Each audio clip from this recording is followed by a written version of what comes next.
Students, यहीं पर nucleic acid में फर्स्ट सेगमेंट डीएनए आप कंप्लीट कर चुके हैं। नेक्स्ट सेगमेंट आपको न्यूक्लिक एसिड का लेना है आरएनए राइबो न्यूक्लिक एसिड। तो सबसे पहले वही इंट्रोडक्शन जैसे हमने डीएनए में लिया था, डीएनए के बेसिक इंट्रोडक्शन, उसी तरह से आरएनए सेकेंड न्यूक्लिक एसिड को आप स्टार्ट करेंगे बिल्कुल बेसिक पॉइंट्स को लेते हुए। फर्स्ट पॉइंट आपको दे रखा है, ये कौन है एक्चुअल में? पॉलीमर ऑफ न्यूक्लियोटाइड्स, न्यूक्लियोटाइड्स के बहुलक। डीएनए के केस में भी आपने यही कहा था कि डीएनए भी न्यूक्लियोटाइड्स का ही बहुलक है। तो डीएनए प्लस आरएनए दोनों ही न्यूक्लियोटाइड्स के पॉलीमर है। तो यहां फर्स्ट पॉइंट दोनों के सिमिलर है, ये न्यूक्लियोटाइड्स के पॉलीमर। नेक्स्ट पॉइंट अगर आप यहां देखें तो शुगर, क्योंकि न्यूक्लियोटाइड 3 कंपोनेंट से मिलकर बना है। स्टार्टिंग के लेक्चर्स में आपने देखा था शुगर, बेस और फॉस्फेट। शुगर का डिफरेंस भी हमने बताया था कि शुगर में 2 तरह के थे, एक राइबोस और एक deoxy ribose. Deoxy ribose sugar आपको डीएनए में मिला, जबकि आरएनए के केस में आपको मिलना है राइबोस राइबोस शुगर। और यहीं अगर नेक्स्ट आप लेते हैं नाइट्रोजन बेसेस, तो नाइट्रोजन बेसेस 4 प्रकार के, एडेनिन, गुआनिन, साइटोसिन और यूरेसिल। डीएनए को जब आपने स्टडी किया वहां भी 4 प्रकार के बेसिस थे, बट वहां यूरेसिल की जगह आपको मिल रहा था थाइमीन। डिफरेंस यहां पर था, बाकी ये तीनों सेम थे, एडेनिन, गुआनिन, साइटोसिन। ये डीएनए और आरएनए दोनों में सेम है, डिफरेंस आपको मिल रहा है यूरेसिल और थाइमीन का। नेक्स्ट अगर आप देखें तो आरएनए नॉर्मली सिंगल स्टैंडर्ड एकल रज्जुक संरचना के रूप में आपको मिल रहा है, जबकि डीएनए आपने कहा था डबल स्टैंडर्ड। सामान्यतः जनरल बात की जा रही है, डीएनए नॉर्मली आपको डबल स्टैंड के फॉर्म में मिलता है और आरएनए कॉमनली सिंगल स्टैंड के फॉर्म में आपको मिलेगा। बट आरएनए डबल स्टैंडर्ड भी मिल सकता है, लेकिन मिलना काफी रेयर है। रेयरली ये डबल स्टैंडर्ड फॉर्म में आपको मिलता है। रियो वायरसेस की बात करें तो रियो वायरसेस में ये डबल स्टैंड के फॉर्म में आपको दिख सकता है, अदरवाइज कॉमन केस में आरएनए सिंगल स्टैंडर्ड होगा। तो कुछ बेसिक पॉइंट्स आपने बताए। आरएनए कौन? न्यूक्लियोटाइड्स का पॉलीमर, ये कई न्यूक्लियोटाइड से मिलकर बनी हुई संरचना है। न्यूक्लियोटाइड आप जानते हैं 3 चीजों से मिलकर बना है, शुगर, बेस और फॉस्फेट। शुगर की बात करें तो आरएनए में राइबोस शुगर है, जबकि डीएनए में डीऑक्सी राइबोस शुगर है। यहीं नाइट्रोजन बेसिस को अगर आप लें तो एडेनिन, गुआनिन, साइटोसिन जो डीएनए में भी है यहां भी है। डिफरेंस है यूरेसिल का, आरएनए में यूरेसिल जबकि डीएनए में थाइमीन आपको देखने को मिला। नेक्स्ट आपने कहा कि आरएनए कॉमनली सिंगल स्टैंडर्ड है, जबकि डीएनए डबल स्टैंडर्ड के फॉर्म में आपको मिलना है। रेयर केस में अगर आप देखें तो रियो वायरस, यहां आपको मिल सकता है आरएनए डबल स्टैंडर्ड के फॉर्म में। अब यहीं आरएनए को अगर आप स्टडी करें तो आरएनए में जेनेटिक इंफॉर्मेशन स्टोर है या नहीं, उस बेसिस पे आरएनए 2 प्रकार के आपको मिल रहे। जैसा डीएनए में आपने कहा था कि डीएनए आनुवांशिक पदार्थ है, वो आनुवांशिक सूचनाओं को संग्रहित करता है, अभिव्यक्त कर रहा है, अगली पीढ़ी में स्थानांतरित भी कर रहा है। तो यहां पर आरएनए आनुवांशिक सूचनाओं को, जेनेटिक इंफॉर्मेशन को स्टोर कर रहा है या नहीं कर रहा। उन स्टोरेज के बेसिस पे आरएनए की 2 कैटेगरी आपने बतानी है। फर्स्ट आपने कहा है जेनेटिक आरएनए और जीनोमिक आरएनए, जबकि सेकंड आप बताएंगे यहां पर नॉन जेनेटिक आरएनए। नाम से ही दोनों का मीनिंग क्लियर कर रहा है। आपसे पहले ही कहा गया कि आरएनए जेनेटिक इंफॉर्मेशन को स्टोर करे या ना करे, उस बिहाफ पर 2 कैटेगरी है और नाम से ही आंसर मिल रहा है, genetic RNA, non genetic RNA. यानी कि ऐसा आरएनए जो अपने अंदर जेनेटिक इंफॉर्मेशन को स्टोर कर रहा है, तो उसे आपने कहना है जेनेटिक आरएनए या जीनोमिक आरएनए। और यदि ऐसे आरएनए आपको मिले जो किसी जेनेटिक इंफॉर्मेशन को स्टोर न करे, तो उसे आप कह देंगे नॉन जेनेटिक आरएनए।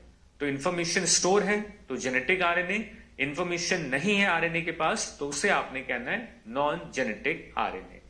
क्योंकि कॉमनली इंफॉर्मेशन कौन स्टोर करेगा? डीएनए। बट जहां डीएनए नहीं है उस केसेस में आरएनए आप देखेंगे जेनेटिक इंफॉर्मेशन को स्टोर करते हुए। जैसे जो जेनेटिक आरएनए है उसमें आपने पॉइंट कहा भी है कि जब आरएनए आनुवांशिक पदार्थ की तरह कार्य करे तो उसे आपने कहना है जेनेटिक आरएनए। पहले ही आपसे कहा गया।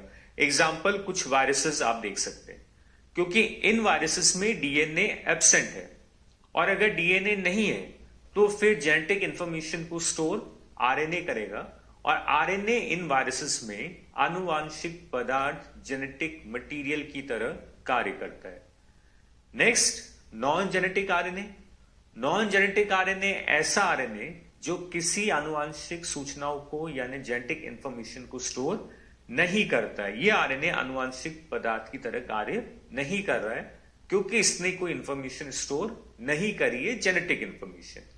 अब यहां आपको कौन देखने को मिलेंगे? यहां आरएनए, आर राइबोसोमल आरएनए की बात कर रहे हैं, जो राइबोसोम की स्ट्रक्चर बनाता है। राइबोसोम, जिसे हम प्रोटीन फैक्ट्री कहते हैं, उसके निर्माण में, उसकी संरचना बनाने में इस आरएनए का मेन रोल आरएनए। तो ये नॉन जेनेटिक आरएनए। इसी तरह से एक आपको मिलता है एमआरएनए, मैसेंजर आरएनए। ये भी आगे डिटेल में आप देखेंगे कि कौन सा प्रोटीन बनाना है, उसका सारा सीक्वेंस एमआरएनए पर उपस्थित होगा, इसलिए उसे आपने कहा एमआरएनए, मैसेंजर आरएनए। और एक आपको मिलता है टीआरएनए, ट्रांसफर आरएनए। ट्रांसफर, ये अमीनो एसिड को ट्रांसफर, स्थानांतरित करने का काम करता है प्रोटीन सिंथेसिस के समय। तो देखिए, नॉन जेनेटिक आरएनए 3 आपको दे रखे हैं यहां, आरआरएनए, एमआरएनए, टीआरएनए, और तीनों ही नॉन जेनेटिक आरएनए को आपने 1 बाय 1 यहां पर डिस्कस करना है। तो पूरी स्लाइड को अगर एक बार आप देखें तो आपने कहा आरएनए 2 प्रकार के हैं, genetic RNA, non genetic RNA. अगर आरएनए आनुवांशिक सूचनाओं को स्टोर कर रहा है, वो जेनेटिक मटेरियल की तरह कार्य कर रहा है, तो उसे आपने कहना है जेनेटिक आरएनए। एग्जाम्पल वायरसेस में आपको मिलेंगे। यदि आरएनए किसी जेनेटिक इंफॉर्मेशन को स्टोर न करे तो वो जेनेटिक मटेरियल की तरह कार्य नहीं कर रहा, तो उसे आपने कहना है नॉन जेनेटिक आरएनए। 3 एग्जाम्पल दे रखे हैं, आरआरएनए, एमआरएनए और टीआरएनए। अब इन्हीं आरएनए को आपने 1 बाय 1 यहां पर लेते हुए चलना है। तो एक एक करके आप देखेंगे यहीं पर। सबसे पहले आरआरएनए, राइबोसोमल आरएनए। फर्स्ट आप देख सकते हैं आरआरएनए, राइबोसोमल आरएनए। तीनों आरएनए में मैक्सिमम, सबसे ज्यादा मिलने वाला आरआरएनए यही है। आरआरएनए परसेंटेज आपको दे रखा है लगभग 80% के आसपास, तीनों में 80% के आसपास आपको मिलता है आरआरएनए। तीनों में सबसे ज्यादा मिलने वाला पूछा जाए आरएनए तो कौन सा बताएंगे? आरआरएनए। और इन तीनों में सबसे ज्यादा स्टेबल, स्थायी, वो भी कौन है? आरआरएनए। यानी ज्यादा मिलने वाला कौन? RRNA, ribosomal RNA. और सबसे ज्यादा स्टेबल भी कौन? तो वो भी आपने कहना है आरआरएनए, अत्यधिक स्थायी आरएनए।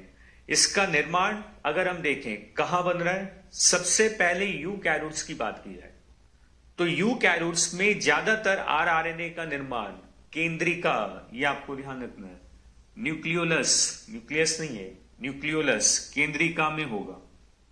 कॉमनली आरएनए अगर आप देखते हैं, आरएनए, नॉर्मल आरएनए, वो न्यूक्लियस में बन रहा है, बट आरआरएनए न्यूक्लियोलस में बनेगा। यहां भी एक एक्सेप्शन है, अपवाद, कि आरआरएनए में जो 5s आरआरएनए है, ये आपका न्यूक्लियोलस में न बनकर ये न्यूक्लियस में बनेगा। बाकी एज जनरल आपसे पूछा जाए कि आरआरएनए कहां सिंथेसिस होगा, तो आंसर आपने कहना है न्यूक्लियोलस, केंद्रिका में।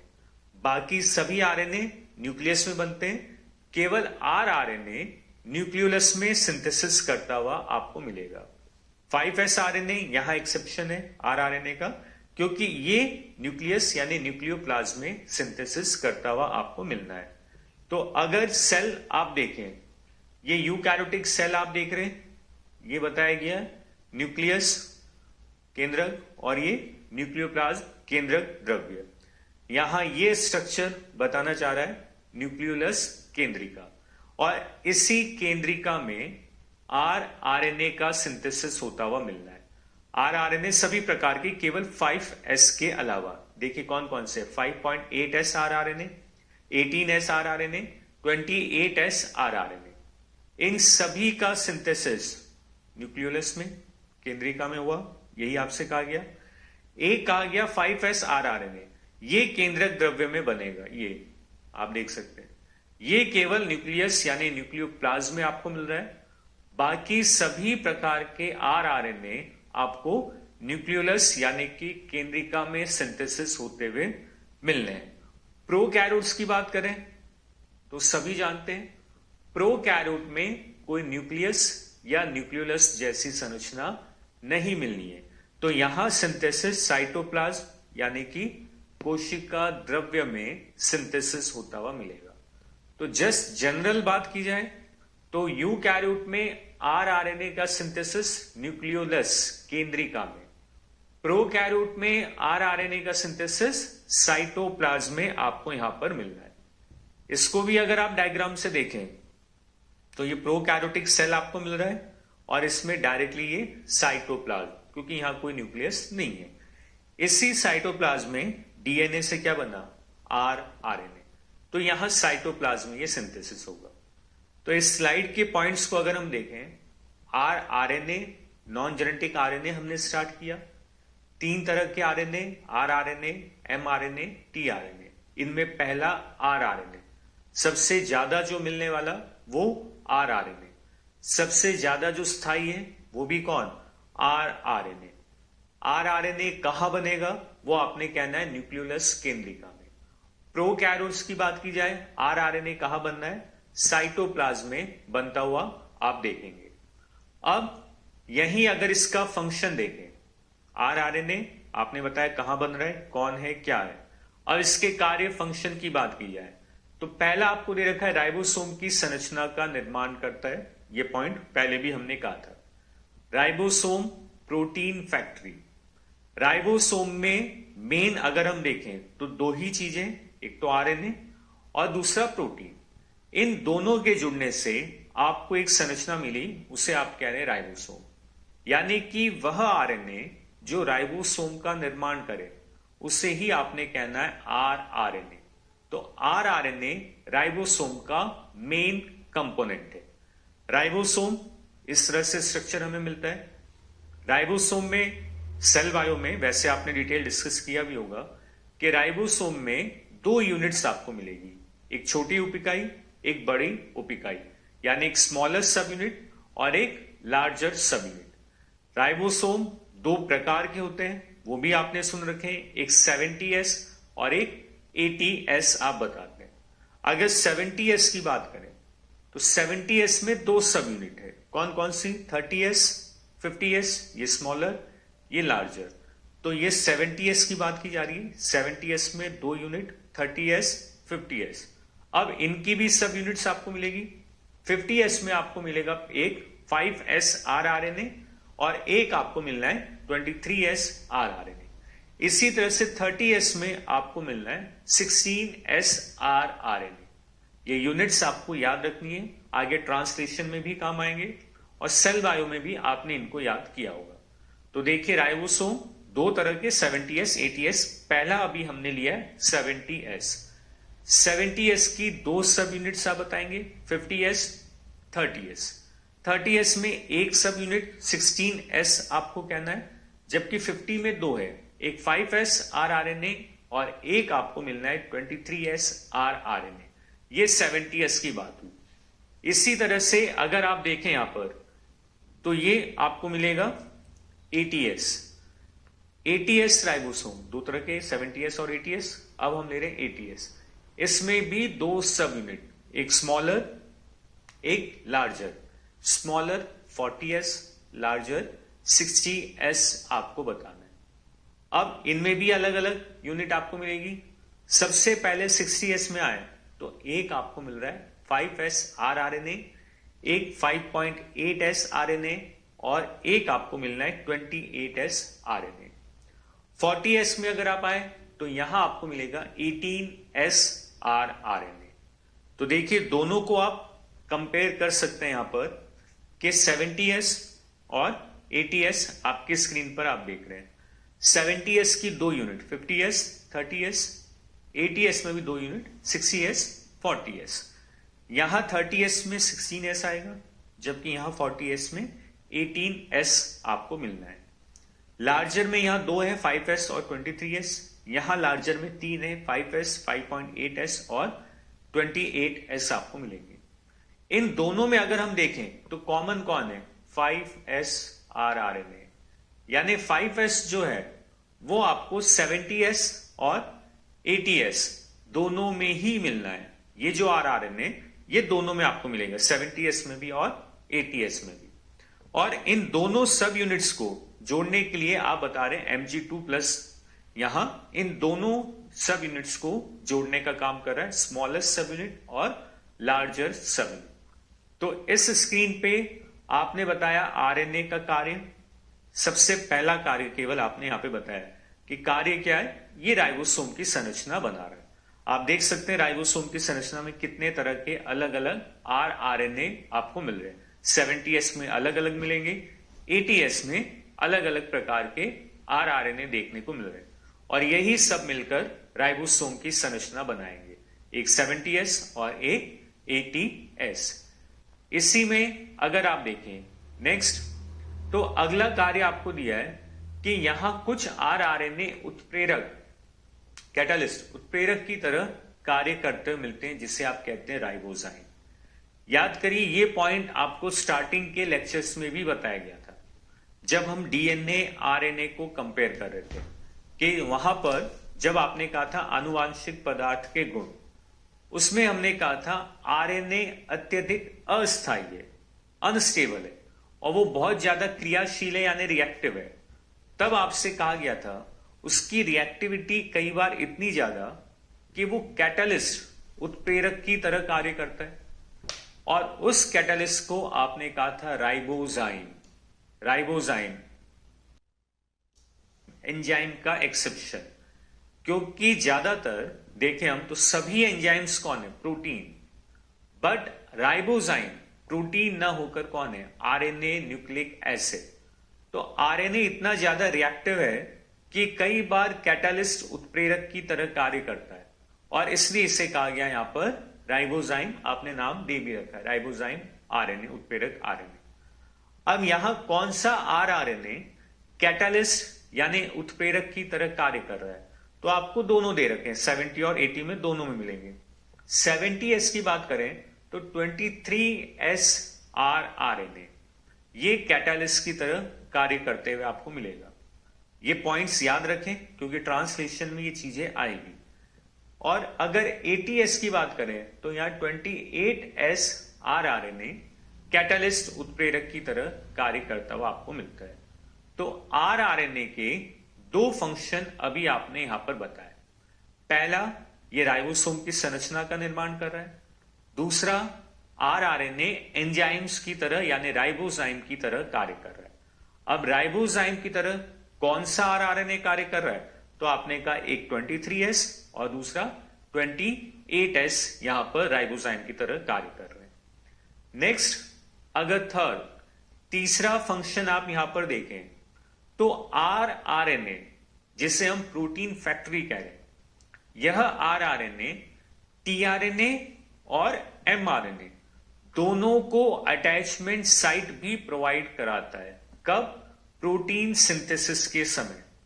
राइबोसोम को हमने प्रोटीन फैक्ट्री कहा है, यानी प्रोटीन यहीं बन रहे हैं, और जब प्रोटीन बनेगा यानी ट्रांसलेशन प्रोसेस चलेगा, उस ट्रांसलेशन के समय यही राइबोसोम टीआरएनए जो अमीनो एसिड को लेकर आ रहा है और एमआरएनए जिसके पास में इंफॉर्मेशन है, इन दोनों को अटैचमेंट साइट प्रोवाइड भी कराता कौन है? RNA, ribosomal RNA. और ये पॉइंट भी आपको ट्रांसलेशन में देखने को मिलेगा, तो ये ट्रांसलेशन में आप डिटेल में देखेंगे भी। यहां केवल एक आउटलाइन बताई जा रही है। जो पॉइंट अभी हमने कहा आपसे, आरएनए राइबोसोम की बड़ी उप इकाई से टीआरएनए तथा छोटे से एमआरएनए को जोड़ता है, और यही हमने कहा कि राइबोसोम एमआरएनए और टीआरएनए दोनों को अटैचमेंट साइट प्रोवाइड करेगा, क्योंकि राइबोसोम की दो सब यूनिट है, एक स्मॉलर एक लार्जर। तो लार्जर सब यूनिट पे अटैच होगा टीआरएनए और स्मॉलर सब यूनिट पे अटैच होंगे एमआरएनए। एक सिंपल डायग्राम के थ्रू इसे समझाया गया, बट यहां केवल आप याद रखें क्योंकि ये चीजें आगे आपको डिटेल में मिलेगी ट्रांसलेशन में। देखिए जो ग्रीन कलर में ये है यहां पर mRNA, और ये ब्लैक कलर में आप देख रहे हैं राइबोसोम। ये स्मॉलर सब यूनिट है राइबोसोम की, और ये लार्जर लिखा है ये 50S, ये जो इधर ये 50S है, और ये जो आप बता रहे हैं ये 30S सब यूनिट। तो आप देख सकते हैं स्मॉलर सब यूनिट से कौन जुड़ा है यहां पर mRNA, और जो बड़ी वाली इकाई है 50 में कौन आके जुड़ा है, ये tRNA। ये जो रेड कलर का ये एक्चुअल में tRNA। तो अभी tRNA आपने पढ़ा नहीं है, आगे हम लोग पढ़ेंगे, तो ट्रांसलेशन का ये डायग्राम वहां अच्छे से आपको समझना है। अभी केवल इस पॉइंट को आप याद रख लें कि राइबोसोम tRNA और mRNA दोनों को संधि तल यानी अटैचमेंट साइट प्रोवाइड कराता है। mRNA स्मॉलर यूनिट से अटैच होगा, tRNA लार्जर यूनिट से। कब? प्रोटीन सिंथेसिस के समय।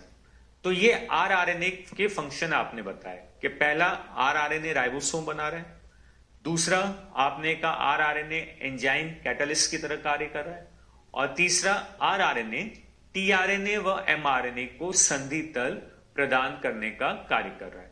तो ये first non genetic RNA rRNA आपने यहां पर क्लियर किया। ओके स्टूडेंट्स, सो स्टूडेंट्स यहीं पर अब आप लेंगे नेक्स्ट नंबर का नॉन जेनेटिक RNA tRNA। सबसे पहला जो नॉन जेनेटिक RNA rRNA आपने डिस्कस किया, अब इधर आपको लेना है tRNA ट्रांसफर RNA। ट्रांसफर नाम से ही वैसे मीनिंग क्लियर कर रहा है, ये किसी न किसी चीज को ट्रांसफर कर रहा है, इसलिए इसे आपने कहा ट्रांसफर RNA। और किससे ट्रांसफर कर रहा है, तो वो आपने कहना है अमीनो एसिड को। ये प्रोटीन सिंथेसिस के समय अमीनो एसिड को ट्रांसफर करने का कार्य करेगा, क्योंकि आप सभी जानते हैं प्रोटीन की बेसिक यूनिट है अमीनो एसिड, और ये सभी अमीनो एसिड साइटोप्लाज्म में प्रेजेंट है। तो इन सभी अमीनो एसिड को साइटोप्लाज्म से कैरी करके प्रोटीन फैक्ट्री यानी राइबोसोम तक स्थानांतरण ट्रांसफर का जो कार्य आरएनए करे, उसी आरएनए को आपने कहना है टीआरएनए ट्रांसफर आरएनए। तो जो आरएनए राइबोसोम बना रहा है वो आरआरएनए राइबोसोमल आरएनए। इसी तरह से जो आरएनए अमीनो एसिड को ट्रांसफर करे उसे आपने कहना है tRNA transfer RNA.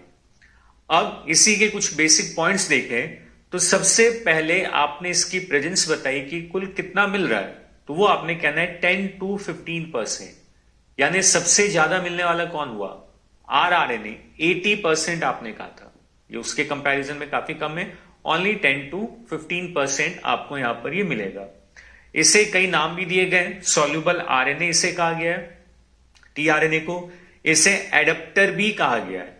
Adapter diagram में हम देखेंगे भी, क्योंकि एडेप्टर इसलिए क्योंकि ये एक साइड से तो अमीनो एसिड को कैरी कर रहा है और अपनी दूसरी साइड से एमआरएनए पर उपस्थित कोड को भी पहचान रहा है, तो इसलिए इसे आपने एडेप्टर क्या रखा है। ये स्मॉलेस्ट आरएनए, सबसे छोटा आरएनए पूछा जाए तो वो आपने बताना है टीआरएनए। इस टीआरएनए पर एंटीकोडोन पाए जाएंगे, डायग्राम में आपको दिखेगा भी कि एंटीकोडोन मिलेगा। कार्य आपको अभी कुछ समय पहले ही मैंने बताया कि अमीनो एसिड को ट्रांसफर करने का कार्य करता है। संरचना अगर हम देखें तो इसके वैसे संरचना समझने के लिए दो अलग अलग मॉडल दिए गए, 2D और 3D। सबसे पहले 2D की बात की जाए, क्योंकि 2D को ही यहां पर एक्सप्लेन किया जाएगा। 2D क्लोवर लीफ मॉडल कहा गया है, यानी लौंग की पत्ती के समान एक संरचना आपको दिखेगी जो आप अपनी स्क्रीन पर देख रहे हैं। ये एक्चुअल में 2D स्ट्रक्चर है, या इसे क्लोवर लीफ मॉडल कहा गया है। 2D स्ट्रक्चर इस तरह से आप देख रहे हैं, इसे आप डिटेल में समझेंगे वन बाय वन कि इसमें कई आर्म्स आप देख रहे हैं, ये ग्राही, ये टी-शाइसी लूप, ये डीएचयू लूप, ये एंटीकोडोन लूप। तो ये जो डायग्राम आप देख रहे हैं उसे आपने डिटेल में समझना भी है। अभी केवल नाम के 2D स्ट्रक्चर जिसे क्लोवर लीफ मॉडल कहा गया यहां पर, और जो 3D है वो उल्टे एल शेप में आपको मिलेगा। तो जो उल्टे एल शेप का 3D और 2D जो क्लोवर लीफ में आपको मिलना है।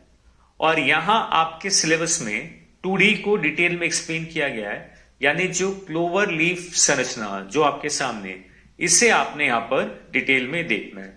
तो 2D मॉडल अगर आप समझे तो जो डायग्राम था अभी वही दोबारा यहां आप देख रहे हैं, ये टीआरएनए की स्ट्रक्चर है, 2D स्ट्रक्चर। अब आपको इस टीआरएनए में ये 1 2 3 4 ये 4 जो आर्म्स या लूप आप देख रहे हैं, इन चारों के नाम और इनके काम, बस बेसिक चीजें ये आपको पता होनी चाहिए कि इन चारों का क्या क्या नाम दे रखा है और इनके क्या क्या काम है, ट्रांसलेशन में किस तरह से वर्क कर रहा है, कैसे अमीनो एसिड को ट्रांसफर करने में कौन सा आर्म क्या रोल प्ले कर रहा है। तो इन्हीं में अगर हम देखें तो सबसे पहला पॉइंट तो आप ये ध्यान रखें कि टीआरएनए एक डबल स्टैंडर्ड स्ट्रक्चर है या सिंगल स्टैंडर्ड। तो आंसर आपको देना है सिंगल स्टैंडर्ड।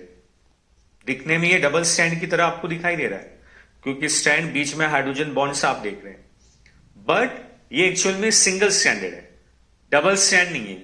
वो तो कॉम्प्लीमेंट्री नाइट्रोजन बेसिस के आमने सामने आने के कारण इसने हाइड्रोजन बॉन्ड बनाया है, बट एक्चुअल में ये सिंगल स्टैंडर्ड है। और वो कैसे मालूम कर सकते हैं हम? इनके एंड्स को देखकर। आप देखिए यहां एक 3 प्राइम और एक 5 प्राइम, इनको लेकर आप ओपन करें, बिल्कुल ये सिंगल स्टैंड संरचना आपको मिलेगी। अगर ये डबल स्टैंड होता तो एक 5 प्राइम और मिलता, एक 3 प्राइम का किनारा भी और दिखता, बट एक 3rd एंड एक 5 एंड मिलना ये बता रहा है कि कैसी स्ट्रक्चर है, सिंगल स्टैंडर्ड स्ट्रक्चर आप बताएंगे। तो ये माइंड में सेट रखें, टीआरएनए सिंगल स्टैंडर्ड स्ट्रक्चर है। केवल कॉम्प्लीमेंट्री बेसिस जहां आ रहे हैं वहां पर इसने हाइड्रोजन बॉन्ड बनाया है, और जहां कॉम्प्लीमेंट्री बेसिस नहीं मिले, जहां हाइड्रोजन बॉन्ड्स नहीं बन पाया, वहां आप देखिए ये लूप, ये इस तरह से लूप लाइक, जहां सिंगल स्टैंड है ये लूप जैसी संरचना बना रहा है। इसके कुछ पॉइंट्स भी देखेंगे हम आगे। तो सबसे पहला जो आपको दिख रहा है यहां पर वो है एक्सेप्टर आर्म, यानी ग्राही सिरा। सबसे पहले इस सिरे की बात करें तो इसे आपने कहा एक्सेप्टर आर्म, ग्राही सिरा।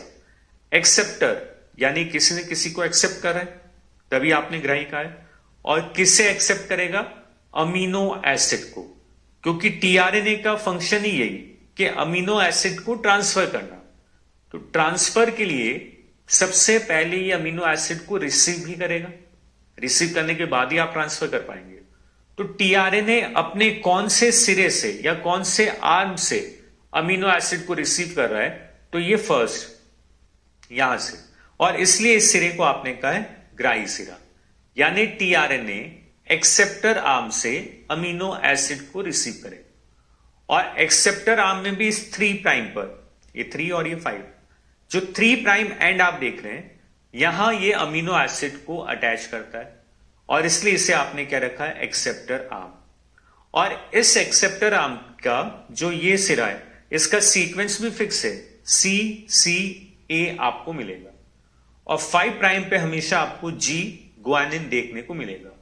तो टीआरएनए जब भी हम देखें, पूछा जाए टीआरएनए कौन से आर्म से अमीनो एसिड रिसीव कर रहा है? एक्सेप्टर आर्म यानी ग्राही सिरा से। एक्सेप्टर आर्म के सीक्वेंस देखें 3rd पे तो CCA बताएंगे, 5 प्राइम पे आपको मिलना है यहां पर G ग्वानिन। तो जो पॉइंट्स कहे वो देखें, अगर हम सबसे पहला पॉइंट कहा गया अभी आपको, टीआरएनए सिंगल स्टैंडर्ड स्ट्रक्चर है, ये आपको एक्सप्लेन कर दिया गया कि ये डबल स्टैंड नहीं है, ये एक्चुअल में सिंगल स्टैंडर्ड स्ट्रक्चर है। प्रत्येक टीआरएनए के 3 प्राइम सिरे पर CCA क्रम उपस्थित होता है, ये भी आपको एक्सप्लेन कर दिया गया। ये देख सकते हैं 3 प्राइम पे आपको मिलेगा CCA सीक्वेंस आपको यहां पर मिल रहा है, और 5 प्राइम पे आपने कहा G ग्वानिन, ये भी आपसे पहले कहा गया कि 5 प्राइम पे हमेशा ग्वानिन मिलेगा। 3 सिरे को एक्सेप्टर सिरा, एक्सेप्टर आर्म आप बताते हैं, ये पॉइंट आपसे कहा गया। क्यों? क्योंकि अमीनो अम्ल 3 प्राइम एंड से ही जुड़ेगा, जो भी अमीनो एसिड अटैच होगा ये एक्सेप्टर के 3 प्राइम से अटैच होंगे। अमीनो एसिड का जो कार्बोक्सिलिक ग्रुप COOH ये इस 3rd एंड पर अटैच होगा, बॉन्ड बनाता हुआ आप देख सकते हैं। ये देखिए आपके सामने एक अमीनो एसिड आया, और ये अमीनो एसिड अब 3rd एंड से अटैच होगा, दोनों बॉन्ड के थ्रू अटैच होते हुए मिल रहे हैं। तो टीआरएनए कौन से सिरे से अमीनो एसिड अटैच कर रहा है? तो आप कहेंगे एक्सेप्टर आर्म से, ग्राही सिरे से। एक्सेप्टर में पूछा जाए 5 प्राइम पर या 3 प्राइम पर, तो आप बताएंगे 3 प्राइम पर। 3 प्राइम पर सीक्वेंस कौन सा, तो वो आपने कहना है यहां पर CCA, जबकि 5 प्राइम पर आपको मिलता है यहां पर गुआनिन। तो ये तो आपका फर्स्ट सिरा, ग्राही सिरा कंप्लीट हुआ। जो बेसिक पॉइंट है इसके वो आपको बताया गया। अब यहीं पर आप आगे देखें तो यहां आपको दे रखा है बॉन्ड, ये पॉइंट आपको एक्सप्लेन कर दिया गया है। टीआरएनए का अणु हाइड्रोजन बंधों के कारण वलित होता है। ये आप देख सकते हैं, मैंने कहा था कि जहां जहां बॉन्ड्स आप दिख रहे हैं वो हाइड्रोजन बॉन्ड के कारण, और जहां हाइड्रोजन बॉन्ड नहीं है वहां ये लूप बना लेगा सिंगल स्ट्रैंड के फॉर्म में। देखिए लिखा है कुछ स्थानों पर जहां हाइड्रोजन बॉन्ड नहीं बनते वहां ये लूप का निर्माण करेगा। पहले हमने कह दिया कि जहां कॉम्प्लीमेंट्री बेस है, पूरक नाइट्रोजन बेस, वो तो आमने सामने आकर हाइड्रोजन बॉन्ड बनाएंगे। जहां कॉम्प्लीमेंट्री नहीं है वहां हाइड्रोजन बॉन्ड नहीं बन पाया और वहां ये लूप जैसी संरचना आपको दिखेगी। अब ये जो लूप आप देख रहे हैं यहां कॉम्प्लीमेंट्री नाइट्रोजन बेसिस तो नहीं है, बट यहां अनयूजुअल टाइप के नाइट्रोजन बेसिस आपको मिलते हैं। लूप्स में कुछ असाधारण नाइट्रोजन बेसिस होने के कारण हाइड्रोजन बॉन्ड नहीं बनते। देखिए असाधारण नाइट्रोजन बेस, साधारण तो कौन से हुए, 4 A U G C, adenine, guanine, uracil और साइटोसिन, ये आरएनए में आपको मिलेंगे। इन 4 के अलावा अगर कोई नाइट्रोजन बेस आपको यहां पर मिल रहा है तो उसे आपने कहा अनयूजुअल या असाधारण नाइट्रोजन बेसिस। और जब ये बेसिस होंगे तो ये हाइड्रोजन बॉन्ड नहीं बनाएंगे और नहीं बनने के कारण ऐसे लूप बनते हुए आपको टीआरएनए में दिखेंगे।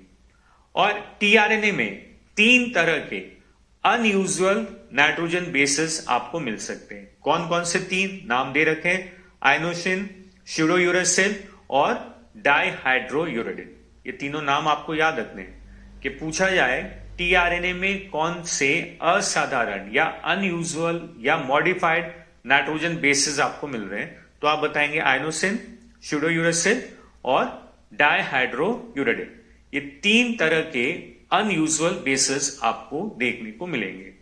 तो यहां तक के स्लाइड के पॉइंट आप क्लियर करें। टीआरएनए वो आरएनए जो अमीनो एसिड को ट्रांसफर कर रहा है, ये 10 to 15% आपको मिलेगा। स्मॉलेस्ट आरएनए पूछा जाए कौन सा, तो टीआरएनए। इसकी स्ट्रक्चर को समझने के लिए कौन सा मॉडल डिस्कस किया जा रहा है, 2D यहां पर, जिसे क्लोवर लीफ मॉडल भी कहा गया है। टीआरएनए सिंगल स्टैंडर्ड स्ट्रक्चर है, डबल स्टैंड की तरह दिख जरूर रहा है क्योंकि कॉम्प्लीमेंट्री बेसिस के कारण इसने हाइड्रोजन बॉन्ड बनाया, बट एक्चुअल में ये सिंगल स्टैंडर्ड है। जहां हाइड्रोजन बॉन्ड नहीं है वहां इसने लूप बना लिए। हाइड्रोजन बॉन्ड नहीं है तो उन लूप में आप देखेंगे एक्चुअल में असाधारण नाइट्रोजन बेसिस मिलते हैं, इसलिए वहां हाइड्रोजन बॉन्ड नहीं बन पाए। टीआरएनए अपने जिस सिरे से अमीनो एसिड को रिसीव करे उसे आपने कहना है यहां पर एक्सेप्टर आर्म। अब आप आइए नेक्स्ट, आपको दे रखा है टी साई सी लूप। टी साई सी लूप की बात करें यहां पर, तो ये वही टीआरएनए जो अभी हमने डायग्राम देखा।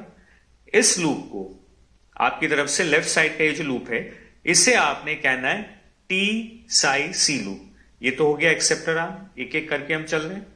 पहला एक्सेप्टर आर्म आप कंप्लीट कर चुके हैं।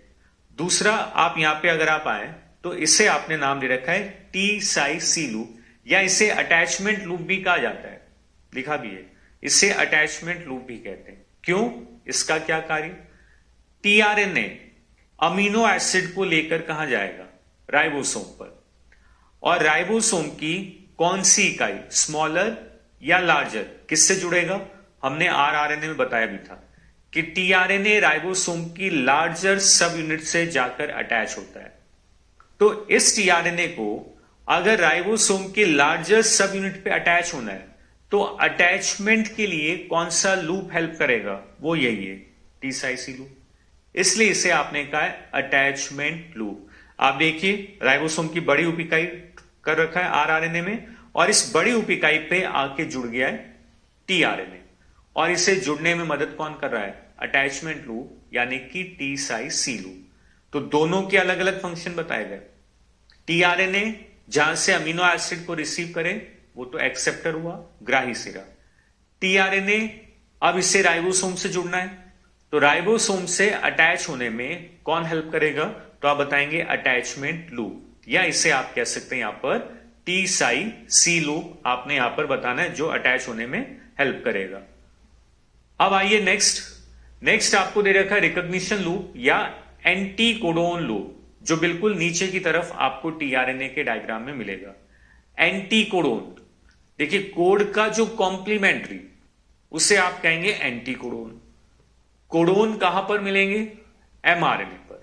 एमआरएनए मैसेंजर आरएनए, उसके ऊपर कोड उपस्थित है और उन कोड का पूरक आपको मिलता है टीआरएनए में, और टीआरएनए में जहां कोड का पूरक होगा उसी लूप को आपने कहना है एंटी कोडोन लूप। मींस कि कोड को पहचानने का काम कौन कर रहा है? Anti codon loop. तो डिफरेंस ध्यान रखें, कोडोन एमआरएनए पर है, एंटी कोडोन टीआरएनए पर, और एमआरएनए पर जो कोड है उसे पहचानता है एंटी कोडोन, और यही एंटी कोडोन लूप आपको टीआरएनए में देखने को मिलेगा। इसे यहां सिंपल डायग्राम से आप समझ सकते हैं। देखिए ब्लैक कलर की जो लाइन है ये एमआरएनए, ये एमआरएनए बता रहा है। एमआरएनए पे एक कोड हमने लिखा AUG, कोडोन टॉपिक भी अलग से वहां डिटेल देखेंगे, बट नॉलेज होगी आपको कि एमआरएनए पर कोड पाए जाते हैं ट्रिपलेट के फॉर्म में। तो यहां कोड AUG, ये कोड एमआरएनए पर। अब इसका एंटी कोड यानी कॉम्प्लीमेंट्री टीआरएनए पर मिलता है एंटी कोडोन लूप पर। देखिए किस तरह से ये टीआरएनए हमने ड्रॉ किया। अब ये एंटी कोडोन लूप है, ये जो आप देख रहे हैं, यहां इसका पूरक आपको मिलेगा। पूरक कौन होगा? एडेनिन का कॉम्प्लीमेंट्री यूरेसिल, यूरेसिल का एडेनिन, और गुआनिन का कॉम्प्लीमेंट्री साइटोसिन। तो कोड को किसने पहचाना? एंटी कोडोन लूप ने। और एंटी कोडोन कहां है? टीआरएनए पर। तो यहां डिफरेंस ध्यान रखें, जब पूछा जाए कोड कहां तो एमआरएनए पर, एंटी कोड कहां? टीआरएनए पर। कोडोन को कौन पहचान रहा है? तो आप कहेंगे एंटी कोडोन लूप कोडोन को पहचानने का कार्य करेगा। तो देखिए अमीनो एसिड कहां अटैच हुआ? एक्सेप्टर आर्म पर, यह आपने कहा।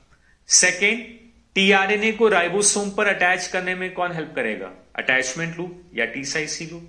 थर्ड, कहा जाए कोडोन को कौन पहचान रहा है? तो आपने कहना है एंटी कोडोन लूप। ये डायग्राम में आप देख रहे हैं एक और कोड आपको दे रखा है। अगर इस तरह से आप कितने भी कोड बनाते जाएं तो उन सभी कोडोन पर आपको एंटी कोड मिलेंगे। जैसे एक और आप देखिए, ये GGG एमआरएनए पर कोड, अब ये टीआरएनए, ये एंटी कोडोन।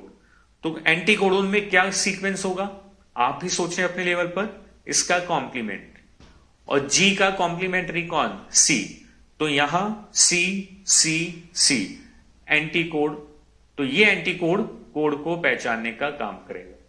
तो तीनों चीजें बताई गई। अमीनो एसिड तो एक्सेप्टर आर्म पे अटैच हुआ, राइबोसोम पे अटैच होने में अटैचमेंट लूप हेल्प कर रहा है, जबकि एमआरएनए पे जो कोड है उसे पहचानने में हेल्प करेगा यहां पर एंटी कोडोन लूप आप बता रहे हैं।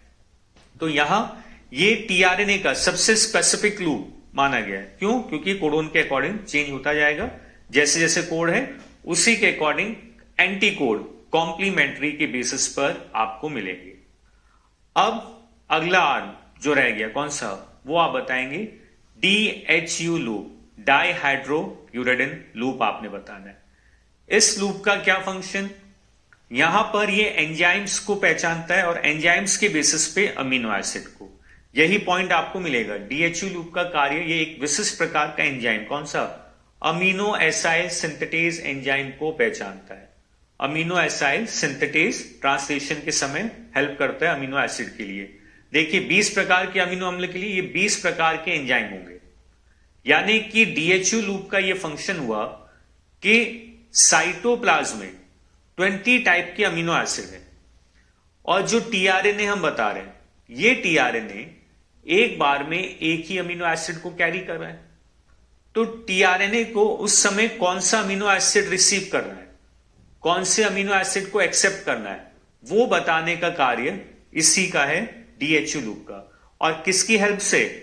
यहां पे amino acyl tRNA synthetase enzyme, इस एंजाइम की हेल्प से वो पहचानेगा कि कौन से अमीनो एसिड को हमें रिसीव करना है। तो ये सारे फंक्शन आपको यहां पर ध्यान रखने हैं। तो सिंपल टीआरएनए आपको यहां पे बताया गया। अगर टीआरएनए आप देखें, इस तरह से रिकॉल करिए, इस तरह का डायग्राम, आप कह चुके हैं,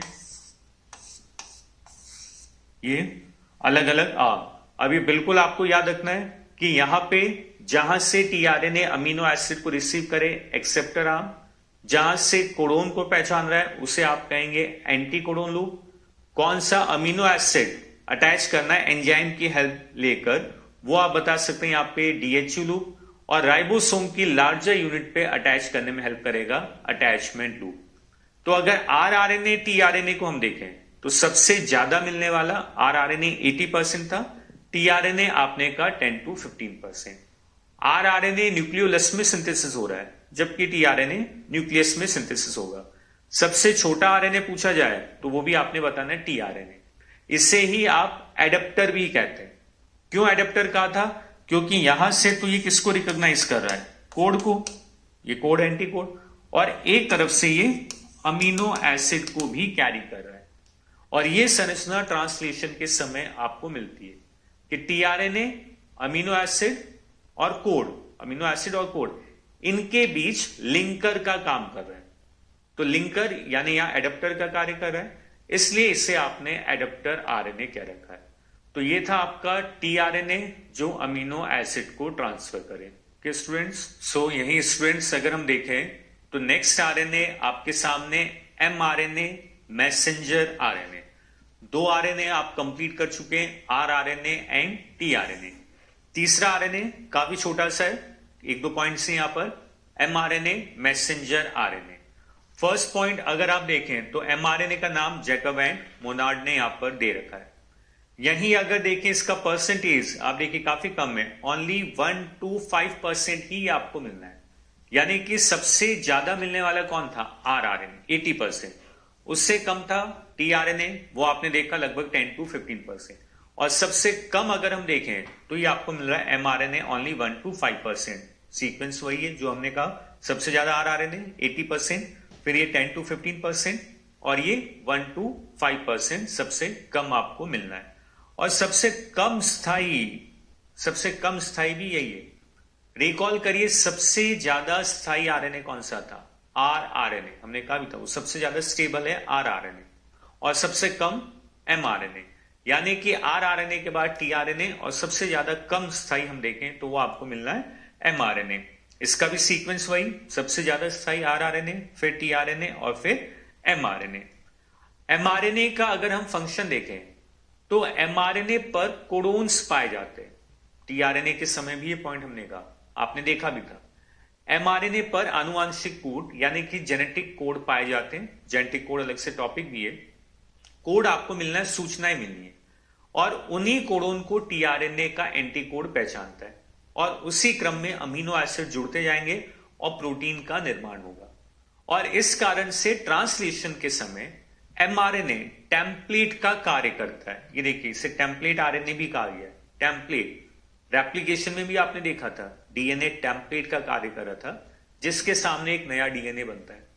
इसी तरह से ट्रांसलेशन में आरएनए, एमआरएनए टेम्पलेट का कार्य करेगा, क्योंकि इस पे कोड है, और इसको पहचानेगा टीआरएनए का एंटी कोड, और उसी क्रम में अमीनो एसिड जुड़ते हुए प्रोटीन बनते हुए आपको दिखते हैं, जिसे आप यहां सिंपल रिप्रेजेंटेशन से देख सकते हैं।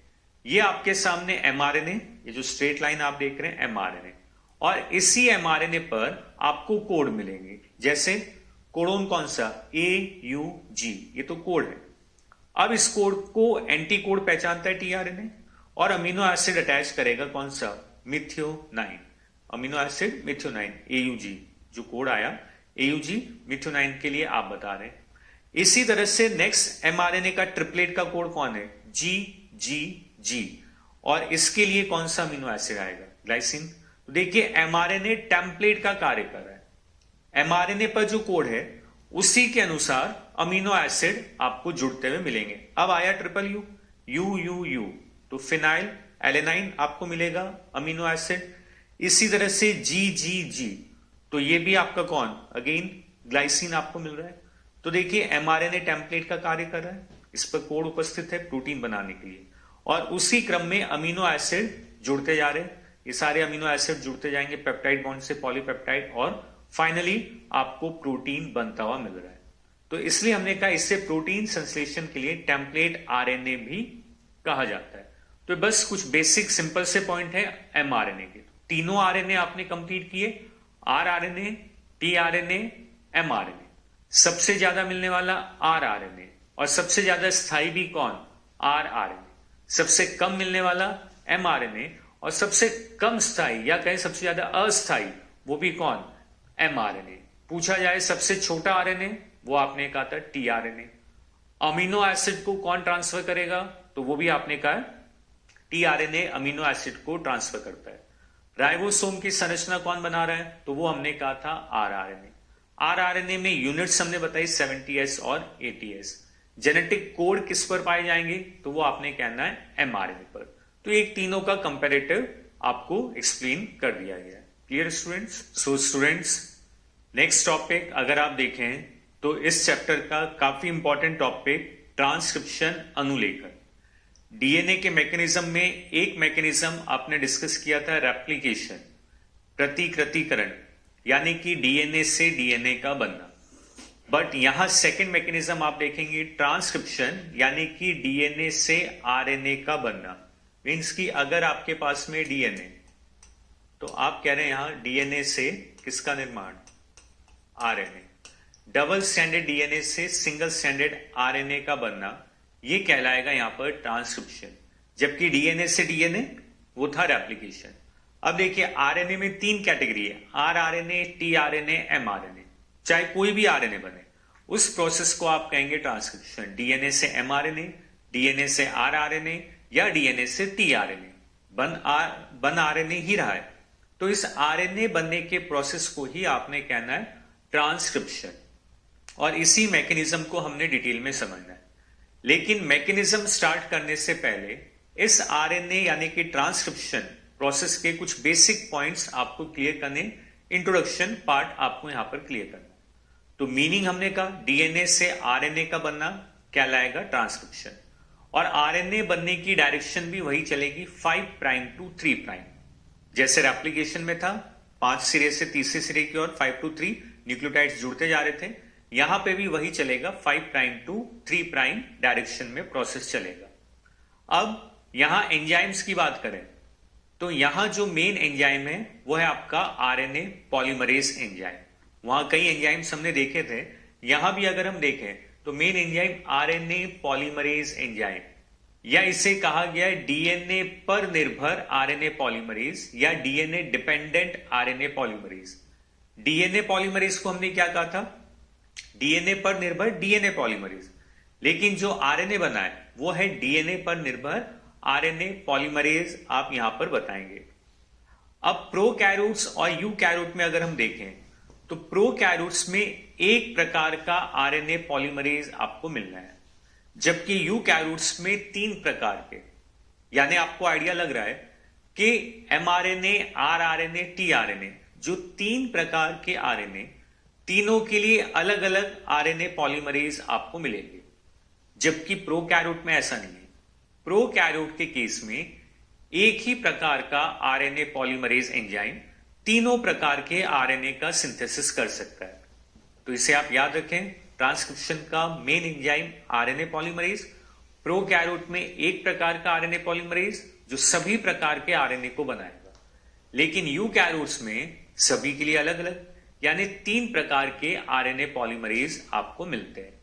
यहीं पर अगर आप देखें जो पॉइंट अभी आपसे कहा गया, यह आरएनए पॉलीमरेज सभी आरएनए का निर्माण करता है। यही हमने कहा, सभी कौन? वही तीनों, आरआरएनए, एमआरएनए, टीआरएनए।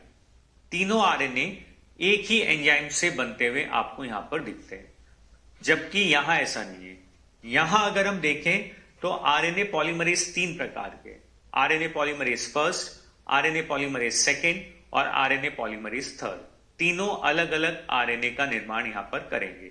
देख सकते हैं पॉलीमरेज फर्स्ट आरआरएनए बना रहा है, और आरआरएनए में कौन कौन से? 28S, 18S और 5.8S। सेकेंड की बात करें तो सेकेंड एमआरएनए का निर्माण करता है, और एमआरएनए के साथ साथ हमने एचएनआरएनए भी यहां पर कहा है जो सेकेंड के द्वारा बनाया जाएगा। और आरएनए पॉलीमरेज थर्ड ये टीआरएनए का सिंथेसिस करेगा, टीआरएनए ट्रांसफर आरएनए, जो मेन आरएनए हमने डिस्कस भी किया था, एम, आर और टी। टीआरएनए के साथ साथ ये और किसे सिंथेसाइज कर रहा है, तो आप देख सकते हैं एक तो 5S आरआरएनए, ये 5S ये यहां नहीं मिला था, और एक SN आरएनए, इन्हें सिंथेसाइज करेगा थर्ड। तो मेनली अगर हम देखें तो आरआरएनए फर्स्ट के द्वारा, एमआरएनए सेकंड के द्वारा और टीआरएनए थर्ड के द्वारा सिंथेसिस होगा। प्रोकैरियोट्स की बात करें तो एक ही प्रकार का आरएनए पॉलीमरेज इन तीनों को सिंथेसिस कर सकता है। यूकैरियोट में ऐसा संभव नहीं है। तीनों के लिए तीन अलग अलग प्रकार के enzyme RNA polymerase first, second और थर्ड मिलने, इन्हें आपको याद रखना है कि कौन सा एंजाइम कौन से आरएनए का सिंथेसिस यहां पर करता हुआ आपको मिलना है। नेक्स्ट अगर आप देखें प्रोकैरियोट्स का जो आरएनए पॉलीमरेज एंजाइम जिसकी हम बात कर रहे हैं, जो आपके सिलेबस में भी है, प्रोकैरियोट के आरएनए पॉलीमरेज में दो पार्ट, एक तो इसे आप core enzyme plus sigma factor आपको जुड़ता हुआ यहां पर मिलेगा, तब इसे फाइनली आप कहते हैं यहां पर holo enzyme, RNA polymerase holo enzyme आपको मिलना है। अब क्या सिग्मा क्या कोर वो आप समझे। यहां पर देखिए जो मेन आरएनए पॉलीमरेज है उसमें एक तो कोर और सिग्मा दोनों जुड़कर बनते हैं होलो एंजाइम या आरएनए पॉलीमरेज आप कहें। अब RNA polymerase core part, core में कौन कौन आ गए, alpha, alpha, beta, beta dash और ओमेगा, ये पॉलीपेप्टाइड चेन। क्या मीनिंग इनका यहां पर देखिए, पॉलीमरेज ये कौन है, एक एंजाइम, और आप सभी जानते हैं एंजाइम्स कौन है, प्रोटीन, और प्रोटीन कौन, chain of amino acid, amino acid की चेन यानी कि पॉलीपेप्टाइड चेन। जब पॉलीपेप्टाइड चेन जुड़ेंगे यानी अमीनो एसिड के जुड़ने से जब पॉलीपेप्टाइड चेन बना, और यही कई सारे पॉलीपेप्टाइड चेन जुड़कर बनाते हैं कोई प्रोटीन या कोई एंजाइम, तो यहां पर ये सभी एक्चुअल में पॉलीपेप्टाइड चेन है।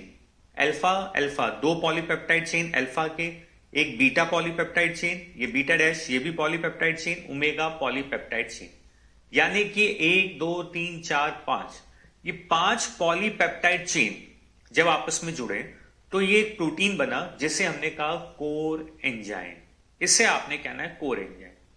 एक अलग से और पॉलीपेप्टाइड चेन, ये सिग्मा, ये जो चेन है इसे हमने नाम दे रखा है सिग्मा फैक्टर। अब देखिए सिग्मा को हमने अलग से क्यों नोट किया है, कोर का पार्ट क्यों नहीं है, क्योंकि कोर यानी जो मेन कंपोनेंट है आरएनए पॉलीमरेज का, ये कभी भी अलग नहीं होंगे। सिग्मा को हमने कोर से अलग इसलिए लिखा क्योंकि सिग्मा कोर का पार्ट नहीं है। क्यों नहीं है, क्योंकि सिग्मा यहां परमानेंट आपको नहीं मिलेगा। ट्रांसक्रिप्शन प्रोसेस में आप देखेंगे जब जरूरत होगी तो सिग्मा आके इससे अटैच हो जाएगा, जब जरूरत नहीं होगी तो सिग्मा इससे डिटैच यानी अलग भी हो जाएगा, यानी सिग्मा इसका परमानेंट पार्ट नहीं है। परमानेंट कौन कौन है, alpha alpha, beta beta dash और ओमेगा, और इसलिए इसे हमने कहा कोर, ये कोर पार्ट है, ये कभी अलग नहीं होंगे। सिग्मा टेम्परेरी, अटैच भी हो सकता है, डिटैच भी, जरूरत हुई तो अटैच हुआ, जरूरत नहीं है तो डिटैच होता हुआ आपको मिलेगा, आगे प्रोसेस में आप इसे देखेंगे भी। तो कोर प्लस सिग्मा ये दोनों मिलकर बनाते हैं आरएनए पॉलीमरेज, जिसे हमने कहा आरएनए पॉलीमरेज होलो एंजाइम। ये RNA polymerase core enzyme, sigma के अटैच होती है, हमने कह दिया आरएनए पॉलीमरेज होलो एंजाइम आपने कहना है, और ये ट्रांसक्रिप्शन में मेन रोल यहां पे प्रिपेयर करता हुआ आपको मिलेगा। फंक्शन अगर आप देखें यहां केवल नाम ध्यान रखने क्योंकि प्रोसेस में आपको क्लियर होगा। ट्रांसक्रिप्शन स्टार्ट करना, आरएनए पॉलीमरेज ये एंजाइम ट्रांसक्रिप्शन को यहां स्टार्ट करेगा। ट्रांसक्रिप्शन के लिए जैसे डीएनए आपको दे रखा है, ये स्ट्रैंड ओपन हुआ, इससे आप रिकॉल कर सकते हैं रेप्लिकेशन से। रेप्लिकेशन में भी दोनों स्ट्रैंड अलग हुए थे, लेकिन वहां हाइड्रोजन बॉन्ड को ब्रेक करके दोनों स्ट्रैंड को अलग किसने किया था, आप ही रिकॉल करें, हेलिकेज एंजाइम, वहां हेलिकेज था। यहां पर हेलिकेज नहीं, यहां आरएनए पॉलीमरेज इसी का कार्य है, बताएंगे। स्टार्ट कर रहा है ये बॉन्ड को ब्रेक करके दोनों स्ट्रैंड को ओपन करने का काम किसका, आरएनए पॉलीमरेज का। फिर ओपन होने के बाद नए आरएनए का सिंथेसिस होगा, और नए आरएनए का सिंथेसिस भी कौन करेगा, यही आरएनए पॉलीमरेज एंजाइम। और ये जो सिंगल स्ट्रैंड है इनको होल्ड भी कौन करेगा, यही आरएनए पॉलीमरेज एंजाइम। ये देखिए नया स्ट्रैंड बन रहा है 5' to 3' डायरेक्शन, ये कौन बनाएगा, आरएनए पॉलीमरेज। और हाइड्रोजन बॉन्ड को वही शुरुआत में आपसे कहा गया तोड़ने का काम कौन कर रहा है, आरएनए पॉलीमरेज। यानी कि एक तरह से यहां सारे फंक्शन कौन करेगा, आरएनए पॉलीमरेज। जबकि रेप्लिकेशन में कई अलग अलग एंजाइम्स थे हर स्टेप के लिए। वहां बॉन्ड ब्रेक करने वाला हेलिकेज था, सिंगल स्ट्रैंड टेम्पलेट को होल्ड करने के लिए एसएसबी थे, फिर सिंथेसिस के लिए आया था डीएनए पॉलीमरेज। जबकि यहां शुरुआत भी वही करना है आरएनए पॉलीमरेज को, सिंथेसिस भी आरएनए पॉलीमरेज ही करेगा, और हाइड्रोजन बॉन्ड का ब्रेकिंग ये भी करने वाला कौन, आरएनए पॉलीमरेज एंजाइम आप यहां पर बताएंगे। अब यही एक वर्ड आपको दे रखा है प्रमोटर। प्रमोटर किससे कहा गया है, यहां पर अभी नेक्स्ट स्लाइड में आपको दिखेगा भी। आप बताएंगे जहां से, अगर हम रिकॉल करें रेप्लिकेशन को, रेप्लिकेशन में आपने कहा था कि जहां से रेप्लिकेशन स्टार्ट हो रहा है उसे आपने कहा था ओरिजिन साइट। इसी तरह से ट्रांसक्रिप्शन जहां से स्टार्ट होगा उसे आप कहते हैं प्रमोटर साइट, उन्नायक प्रमोटर। और उसी प्रमोटर को पहचानता कौन है, आरएनए पॉलीमरेज एंजाइम। तो वही पॉइंट दिया है जो इस डायग्राम में आपको देखने को यहां पर मिलेगा। ये देखिए आपके सामने, ये कंप्लीट एक डबल स्टैंडर्ड डीएनए, एंड आप देख सकते हैं 5 to 3 चल रहा है, ये 3 to 5 चलता हुआ आपको मिल रहा है। अब यहां पर ये जो स्टार्टिंग एरिया है इसे हमने कहा है प्रमोटर, पी से आप रिप्रेजेंट कर सकते हैं इसे, ये है आपका प्रमोटर। यहां आपको मिलेगा टर्मिनेटर, यानी कि प्रमोटर वो पार्ट जहां से आप ट्रांसक्रिप्शन स्टार्ट करेंगे, और जहां ट्रांसक्रिप्शन स्टॉप होगा उसे आपने कहना है यहां पर टर्मिनेटर। तो ये प्रमोटर, ये टर्मिनेटर। प्रमोटर को पहचाना किसने, आरएनए पॉलीमरेज ने, और वो यहां से ट्रांसक्रिप्शन स्टार्ट करेगा और चलता जाएगा कहां तक, जब तक स्टॉप साइट यानी टर्मिनेटर आपको न मिल जाए। टर्मिनेटर समापक, यहां ट्रांसक्रिप्शन आपका रुक जाता है। अब प्रमोटर से टर्मिनेटर तक का जो रीजन है, ये बीच वाला रीजन, इसे आप कहेंगे स्ट्रक्चरल जीन यानी संरचनात्मक जीन। और इन तीनों पार्ट को मिलाकर कहा जाता है ट्रांसक्रिप्शन यूनिट, अनुलेखन की इकाई।